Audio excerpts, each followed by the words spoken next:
अस्सलाम वालेकुम। सबास best classes में आज हम इंशाल्लाह मेवे की पूरियाँ बनाने का परफेक्ट तरीक़ा सीखेंगे। इस तरीके से अगर आप पूरियाँ बनाएंगे तो आपकी पूरियाँ बहुत ज़्यादा लेयर्स वाली और मज़ेदार बनेंगी। वीडियो बहुत यूज़फुल है, इसे कंप्लीट देखिए। तो चलिए बनाते हैं एक बहुत ही लेयर्स वाली और मज़ेदार सी पूरियाँ, जिसमें मैंने कई तरह की कुछ नई चीज़ें की हैं, जिससे कि आपकी पूरियाँ बहुत ज़्यादा परफेक्ट और मज़ेदार बनेंगी। तो देखिए यहाँ पर हमने 500 ग्राम काजू लिए हैं। काजू को आप बारीक कट कीजिए या मोटा मोटा कूट लीजिए। और ये 500 ग्राम किशमिश है, किशमिश मीठी लीजिए। और ये 500 ग्राम खजूर है, इसकी गुठलियाँ निकाल कर आप इसे मोटा मोटा कूटिए। और ये चिरौंजी है। देखिए चिरौंजी इस तरह से होती है, अगर चिरौंजी डालेंगे तो ये बहुत ज़्यादा मज़ेदार बनती हैं पूरियाँ, और आपको इसे कूटने की ज़रूरत नहीं। अब यहाँ पर हमने 500 ग्राम बादाम लिए, इसे भी बारीक कूट लीजिए। और देखिए ये इलायची है, इसका भी हमने पाउडर बना लेना है। अब हमने सबसे पहले 500 ml यानी आधा किलो घी गर्म करना है, और उसमें हम डालेंगे ये 5 किलो ग्रेटेड कोकोनट यानी खिसा हुआ नारियल या कद्दूकश किया हुआ सूखा खोपरा हम इसमें डालेंगे, और फिर घी में इसे हम अच्छी तरह से भून लेंगे। ठीक है, मैं यहाँ ज़्यादा क्वांटिटी में बना रही हूँ, तो हमने इसे मीडियम फ्लेम पर अच्छी तरह से भून लेना है। और उसके बाद हम इसमें ऐड करेंगे 2 किलो शक्कर। तो शक्कर आप इसमें ऐड कीजिए और इसे आप अपने हाथों से अच्छी तरह से मिक्स कीजिए, ताकि खोपरा भी थोड़ा सा क्रश हो जाए आपके हाथों से। उसके बाद आप इसमें ऐड कीजिए आधा लीटर कंडेंस मिल्क। ठीक है, हमने कंडेंस मिल्क डाला। कंडेंस मिल्क के साथ भी आप इसे अच्छी तरह से मिक्स कर लीजिए। उसके बाद बिल्कुल बारीक कटे हुए या मोटे कुटे हुए काजू इसमें ऐड कर दीजिए। चिरौंजी डाल दीजिए साबित। हमने इसमें चिरौंजी डाल दी, और उसके बाद हम इसमें बादाम भी डाल देंगे। बादाम को मोटा मोटा कूट कर या बारीक कट करके डालिए। देखिए यहाँ पर मैंने किशमिश भी इसमें ऐड की, खजूर भी डाल दीजिए बारीक कटे हुए, या फिर आप इसे मोटा कूट कर डाल दीजिए।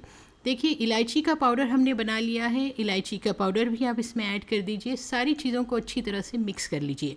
यहाँ मैं इसमें रवा वगैरह बिल्कुल यूज़ नहीं कर रही हूँ, याद रखिए, इससे इसका टेस्ट बहुत ज़्यादा अच्छा आएगा। उसके बाद दो से 3 टेबल स्पून हम इसमें कस्टर्ड पाउडर मिक्स करेंगे। कस्टर्ड पाउडर मिक्स करना ये टोटली ऑप्शनल है, आप चाहें तो इसे स्किप भी कर सकते हैं, या फिर आप इसमें आधा कप दालवा पाउडर डाल दीजिए।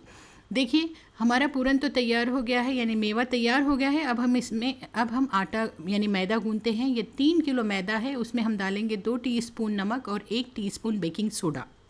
ठीक है, 3 किलो मैदा लीजिए, नमक और बेकिंग सोडा डालिए। अब सूखी चीज़ों को बहुत अच्छी तरह से मिक्स कर लीजिए।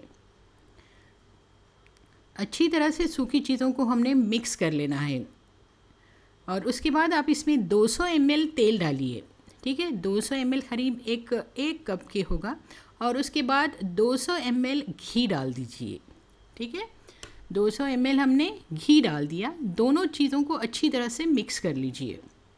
सारी चीज़ें हमने बहुत अच्छी तरह से मिक्स कर लेना है। सिर्फ आप घी ना डालें, अगर नहीं तो वो जम जाती है। ठीक है, तो हमने घी और तेल दोनों को मिक्स करके डालना है।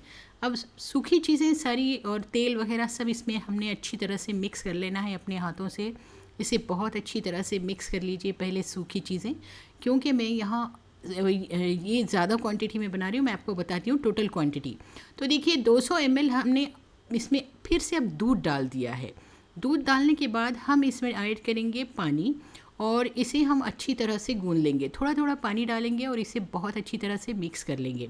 याद रखिए ये जो पूरियों का जो आटा होता है यानी मैदा होता है, उसे आपने बहुत ज़्यादा पतला भी नहीं रखना है, वरना ये पूरियाँ बहुत नरम हो जाती हैं।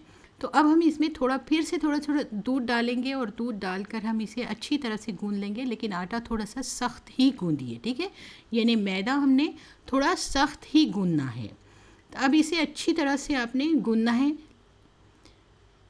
देखिए अब थोड़ी सी ताकत लगेगी। देखिए हमने जितना मेवा बनाया है ना, तो उसके लिए टोटल 8 किलो मैदा लगेगा।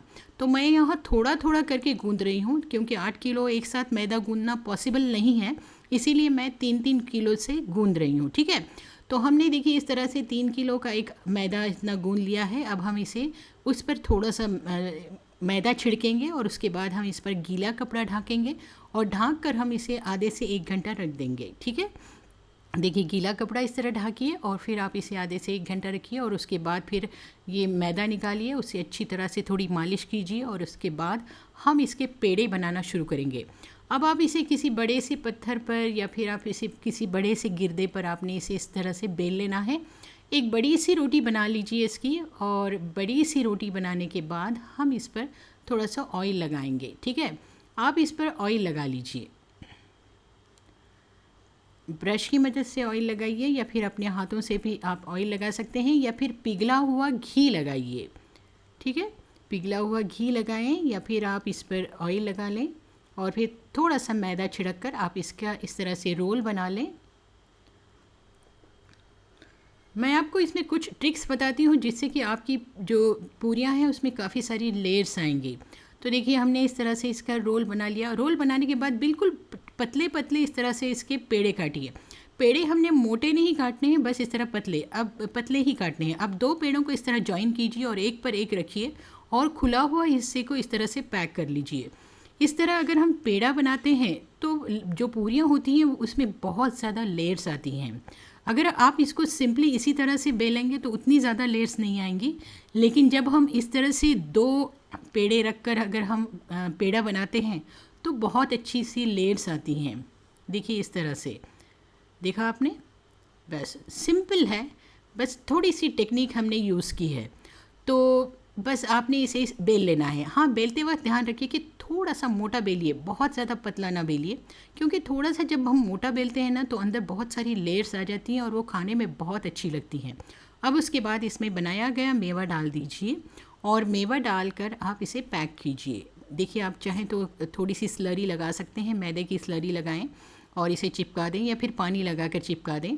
और चिपकाने के बाद आप इसका कोई डिज़ाइन बना लें या फिर अगर आपके पास कोई पूरियों का कटर वगैरह होगा तो वो कटर से आप इसे कट कर लें। ठीक है, वो ज़्यादा आसान हो जाता है, अक्सर लोग वैसे ही करते हैं। बहुत सारे लोगों को इस तरह से डिज़ाइन नहीं आता है तो आप कटर का भी यूज़ कर सकते हैं। और मैं आपको आगे भी कुछ तरीके बता रही हूँ जिससे कि आपकी जो पूरियाँ हैं बहुत आसानी से बन जाएंगी। अब बाकी सारे मैदे के भी आप इसी तरह से रोल बना लें और कट कर लें, कट करके आप पेड़े बना लें। ठीक है, अब मैं बताती हूँ कि आप गोल पूरी किस तरह बनाएंगे बहुत आसानी से। तो इस तरह से आपने गोल 2 रोटियाँ बेल ली।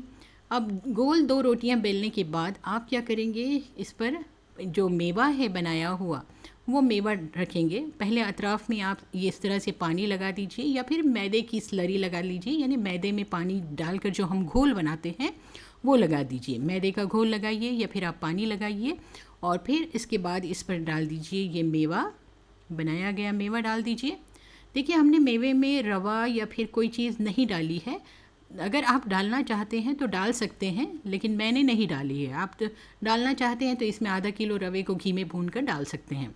तो देखिए हमने इस तरह से इसे पैक कर दिया। पैक करने के बाद इसे अच्छी तरह से प्रेस कीजिए ताकि ये तलते वक्त टूटे नहीं या फिर अंदर से पूरन या फिर मेवा निकले नहीं। अब इसके बाद इस तरह से कोई भी प्लास्टिक का डब्बा लीजिए जो कि डिज़ाइन का हो। इस तरह के डब्बे तो आसानी से मिल जाते हैं। तो बस इस डब्बे को हमने इसमें प्रेस किया और ये आराम से डिज़ाइन बन गया। देखिए कितनी आसानी से डिज़ाइन बन गया, आपको कोई मेहनत करने की ज़रूरत नहीं पड़ी या डिज़ाइन बनाने की ज़रूरत नहीं पड़ी, बहुत आसानी से बन गया है। उसी तरह से हम अगर कंप्लीट गोल बनाना है तो उसका और एक ट्रिक है, मैं बताती हूँ आपको। अगर आपके पास कोई मोल्ड है या फिर इस तरह का कटर है तो आप इस तरह के कटर से भी बहुत आसानी से बना सकते हैं। देखिए सिंपली आपने इस तरह से बना लेना है। इसी तरह से आपने सारी पूरियाँ बना लेनी है जैसे कि हमने आपको अभी बताया था, या फिर आप चाहें तो बड़े साइज़ की भी पूरियाँ बना सकते हैं। गोल भी मैंने आपको बताई है और छोटी वाली भी बताई है। तो आप इस तरह से सारी पूरियाँ बना लें। तो ये पूरियाँ हमारी अब बनकर तैयार हो गई। अब हम इन्हें फ्राई करते हैं।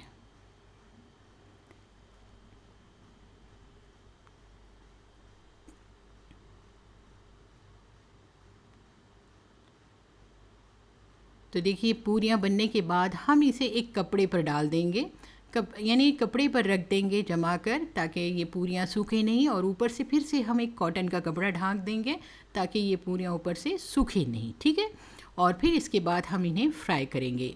तो फ्राई करने के लिए हम पहले तेल गरम करेंगे। देखिए ये टोटल जो मैंने मेवा बनाया था वो 8 किलो मैदे के लिए काफ़ी रहेगा, ठीक है। तो मैंने इसे आसानी हो गूंदने में, इसीलिए मैंने 3-3 किलो के हिस्से यानी 3-3 किलो में डिवाइड करके मैंने इसे गूंदा था, ठीक है। तो देखिए अब यहाँ हम पूरियाँ तलेंगे। तो सबसे पहले तेल गरम कीजिए। तेल जब गरम हो जाएगा उसके बाद आप इसमें पूरियाँ डालिए और गैस के फ्लेम को कम कीजिए। और गैस के फ्लेम को कम करने के बाद इसे आराम से तलिए ताकि ये अंदर तक अच्छी तरह से पके और इन पूरियों में लेयर्स आ जाए, ठीक है। तो हमने इसे एक साइड से तलने के बाद दूसरी तरफ इसे पलटा लेना है और पलटा कर इस तरह से तल लेना है, ठीक है। इस तरह तल कर आप इन्हें निकाल लीजिए। देखिए कितना प्यारा सा कलर आया है, हमें बस इसी तरह का कलर चाहिए था। अब इन्हें निकालिए, किसी बड़े से बर्तन में डालिए और फिर इसके बाद आप इसे खाएं। तो ये बेहतरीन पूरियाँ बनकर तैयार हैं। लेकिन रुकिए, एक ट्विस्ट है जो मैंने किया है, ये मेरा अपना स्टाइल है। तो यहाँ हम लेंगे 2 कप शक्कर, उसमें हम डालेंगे 1 कप पानी और फिर हम इसे बॉईल करेंगे। तो इसे आप अच्छी तरह से उबाल लीजिए और उबाल कर इसकी बिल्कुल गाढ़ी सी चाशनी बना लीजिए। और देखिए बस इस तरह की गाढ़ी चाशनी, और इसमें आप 1 टेबल स्पून रोज़ वाटर डालिए। रोज़ वाटर डालने से बहुत अच्छी सी खुशबू आएगी। तो देखिए अब ये ब्रश की मदद से इस चाशनी को आप इन पूरियों पर लगाइए और उसके बाद आप इस पर पिस्ता छिड़क दीजिए। इस तरह से मोटा मोटा कुटा हुआ पिस्ता छिड़क दीजिए और इसे फ़ैन के नीचे थोड़ी देर के लिए रख दीजिए, तो ये सूख जाएगा। देखिए इस तरह से पिस्ता लगाकर आप रख दें फ़ैन के नीचे, बहुत आसानी से सूख जाएगा और हमारी ये ज़बरदस्त सी बिल्कुल डिफरेंट स्टाइल की पूरियाँ बनकर तैयार हो जाएंगी। देखिए कितनी सारी लेयर्स हैं इसमें, देखा आपने, बहुत ही ज़्यादा लेयर्स हैं और इसका जो मेवा है वो भी बहुत ही ज़बरदस्त है। अगर पूरियाँ आपको ज़्यादा मीठी चाहिए तो आप इसमें 3 किलो तक शक्कर ऐड कर सकते हैं और बाकी कंडेंस मिल्क। तो रेसिपी आपको कैसी लगी आप मुझे ज़रूर बताइए। अगर आपको ये रेसिपी कम क्वांटिटी में चाहिए तो ये भी आप मुझे कमेंट करके ज़रूर बताइए।